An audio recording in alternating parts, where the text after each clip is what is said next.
করার প্রতিবাদে এবং জনগণের রায় বাস্তবায়নের দাবিতে আজকের এই বিশাল বিক্ষোভ সমাবেশ এবং মিছিল এখনই মহামন্ত্র কোরআন থেকে রাতের মধ্য দিয়ে আমরা শুরু করতে চাই।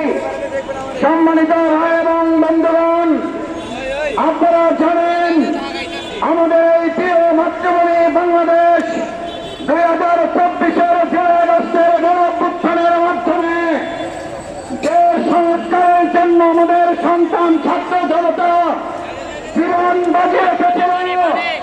আজকে সেই জীবনগুলোকে উপেক্ষা করে বর্তমান বিএনপি সরকার তারা 24কে ভুলিয়ে দিয়ে নতুন আরেকটা ফ্যাসিস্ট স্বৈরাচারের বাংলাদেশ গঠন করতে চায়।